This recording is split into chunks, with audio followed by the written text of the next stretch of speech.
నమస్తే. Welcome to Rudra TV. భారత టీ20 జట్టులో ఓపెనింగ్ స్థానం కోసం పోటీ రోజు రోజుకు మరింత ఆసక్తికరంగా మారుతోంది. ఒకవైపు wicket keeper batter Sanju Samson form కోల్పోయి జట్టుకు దూరం అవ్వగా, మరోవైపు అతని స్థానంలో అవకాశాలు అందుకున్న యువ ఓపెనర్ అభిషేక్ శర్మ కూడా వరుసగా విఫలమవుతున్నాడు. దీంతో ఇప్పుడు అభిమానులు, మాజీ క్రికెటర్లు, విశ్లేషకుల మధ్య ఒకే ప్రశ్న వినిపిస్తోంది. అసలు టీ20లో భారత జట్టుకు సరైన ఓపెనర్ ఎవరు? యూకే పర్యటనలో సంజు శాంసన్ 4 ఇన్నింగ్స్ల్లో కేవలం 33 పరుగులు మాత్రమే చేసి తీవ్ర విమర్శలు ఎదుర్కొన్నాడు. దీంతో జింబాబ్వే పర్యటనకు అతన్ని ఎంపిక చేయలేదు.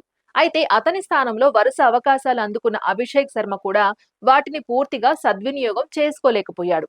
జింబాబ్వేతో జరుగుతున్న సిరీస్ లో 3 మ్యాచ్ల్లో కలిపి కేవలం 11 పరుగులు మాత్రమే చేసి తీవ్ర నిరాశపరిచాడు. ఒక్క ఇన్నింగ్స్ లో కూడా కనీసం 10 పరుగుల మార్కును దాటలేకపోవడం అభిమానులను ఆశ్చర్యానికి గురిచేస్తోంది. దీంతో సంజును పక్కన పెట్టి అభిషేక్ కు ఇన్ని అవకాశాలు ఎందుకు అనే ప్రశ్న సోషల్ మీడియాలో పెద్ద ఎత్తున చర్చకు దారితీసింది. ఇప్పుడు గణాంకాల పరంగా ఈ ఇద్దరిని పోల్చి చూస్తే ఆసక్తికరమైన విషయాలు బయటపడుతున్నాయి. 2026 సంవత్సరంలో సంజు శాంసన్ 14 టీ20 ఇన్నింగ్స్ల్లో 400 పరుగులు చేశాడు. అతని బ్యాటింగ్ సగటు 30.77. ఇందులో 3 అర్ధశతకాలు ఉండడం విశేషం. ముఖ్యంగా ఆ 3 హాఫ్ సెంచరీలు కూడా టీ20 వరల్డ్ కప్ లాంటి కీలక టోర్నీలో రావడం అతని సామర్థ్యాన్ని చూపిస్తుంది. మరోవైపు అభిషేక్ శర్మ ఈ ఏడాది 23 ఇన్నింగ్స్ల్లో 514 పరుగులు చేసినప్పటికీ అతని సగటు కేవలం 23.36 మాత్రమే. 5 హాఫ్ సెంచరీలు సాధించిన ఒక మ్యాచ్లో అద్భుతంగా ఆడి మరో 2-3 మ్యాచ్ల్లో పూర్తిగా విఫలం అవ్వడం అతని ప్రధాన బలహీనతగా కనిపిస్తోంది. అంతేకాదు, ఈ ఏడాది ఏకంగా 6 సార్లు డకౌట్ కావడం కూడా జట్టు యాజమాన్యాన్ని ఆలోచనలో పడేసింది. ఒక ఓపెనర్ గా ఇలాంటి అస్థిర ప్రదర్శన జట్టుపై ఒత్తిడిని పెంచుతోంది. ఇక ఇద్దరి చివరి 10 ఇన్నింగ్స్లను పరిశీలిస్తే తేడా మరింత స్పష్టంగా కనిపిస్తుంది. అభిషేక్ శర్మ గత 10 ఇన్నింగ్స్ల్లో కేవలం 191 పరుగులు మాత్రమే చేశాడు. అతని సగటు 19.1. ఇందులో ఒక్క హాఫ్ సెంచరీ మాత్రమే ఉంది. అత్యధిక స్కోర్ 59. అంటే ఒక మంచి ఇన్నింగ్స్ మినహా మిగతా మ్యాచ్ల్లో ప్రభావం చూపలేకపోయాడని అర్థమవుతోంది. మరోవైపు సంజు శాంసన్ తన చివరి 10వ ఇన్నింగ్స్ లో 360 పరుగులు చేశాడు. అతని సగటు 40. ఇందులో 3 అర్ధశతకాలు ఉన్నాయి. అయితే ఈ గణాంకాల్లో మరో కోణం కూడా ఉంది. టీ20 వరల్డ్ కప్ లో చేసిన 3 వరుస హాఫ్ సెంచరీలను పక్కన పెడితే మిగిలిన 7 ఇన్నింగ్స్ల్లో సంజు కూడా పెద్దగా ఆకట్టుకోలేకపోయాడు. అంటే ఇద్దరు ప్రస్తుతం పూర్తి స్థాయి స్థిరత్వాన్ని చూపించడం లేదనే విషయం స్పష్టంగా అర్థమవుతోంది. అయితే సగటు పరంగా, ఒత్తిడిలో ఆడే సామర్థ్యం పరంగా సంజు కాస్త ముందంజలో ఉన్నట్లు గణాంకాలు చెబుతున్నాయి. మరోవైపు అభిషేక్ శర్మకు ఉన్న ప్రధాన బలం అతని దూకుడైన బ్యాటింగ్. పవర్ ప్లేలోనే మ్యాచ్ ను ప్రత్యర్థి చేతుల్లో నుంచి లాగేసే సామర్థ్యం అతనికి ఉంది. కానీ అదే దూకుడు చాలా సార్లు అతని వికెట్ ను త్వరగా కోల్పోయేలా చేస్తోంది. టీ20లో దూకుడు అవసరమే అయినా కనీసం ఒక ఎండ్ ను కాపాడుతూ ఇన్నింగ్స్ ను నిర్మించే బాధ్యత కూడా ఓపెనర్ పైనే ఉంటుంది. అదే విషయంలో అభిషేక్ ఇంకా మెరుగుపడాల్సిన అవసరం కనిపిస్తోంది. మరోవైపు సంజు శాంసన్ సహజంగా టైమింగ్ తో ఆడే బ్యాటర్.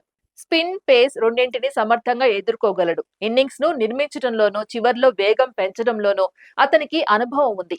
అయితే అతని సమస్య కూడా స్థిరత్వమే. ఒక మ్యాచ్ లో అద్భుతంగా ఆడితే మరో 2 మ్యాచ్ల్లో పూర్తిగా విఫలమవుతున్నాడు. ఇదే కారణంగా అతను జట్టులో తన స్థానాన్ని శాశ్వతంగా నిలబెట్టుకోలేకపోతున్నాడు.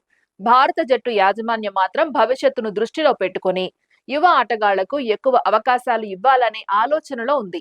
అందుకే అభిషేక్ శర్మకు వరుస అవకాశాలు ఇస్తున్నట్లు తెలుస్తోంది. కానీ అంతర్జాతీయ క్రికెట్ లో అవకాశాలకు కూడా ఒక హద్దు ఉంటుంది. వరుసగా విఫలమవుతున్న ఆటగాడికి మరిన్ని అవకాశాలు ఇవ్వాలా, లేక అనుభవం ఉన్న ఆటగాడిని తిరిగి తీసుకురావాలా అనే ప్రశ్న ఇప్పుడు సెలెక్టర్ల ముందుంది. మరో అంశం ఏంటంటే త్వరలోనే కీలక టీ20 సిరీస్లు, పెద్ద టోర్నీలు ఉండడంతో ఇప్పటి నుంచే సరైన కాంబినేషన్ ను ఖరారు చేయవలసిన అవసరం ఉంది.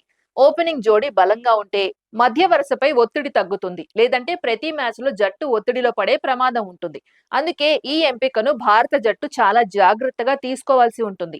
అభిమానుల అభిప్రాయాలు కూడా 2 వర్గాలుగా విడిపోయాయి. కొందరు అభిషేక్ శర్మకు మరికొన్ని అవకాశాలు ఇవ్వాలని, అతనిలో అసాధారణ ప్రతిభ ఉందని అంటుంటే, మరికొందరు సంజు శాంసన్ ను తిరిగి తీసుకుని రావాలని డిమాండ్ చేస్తున్నారు.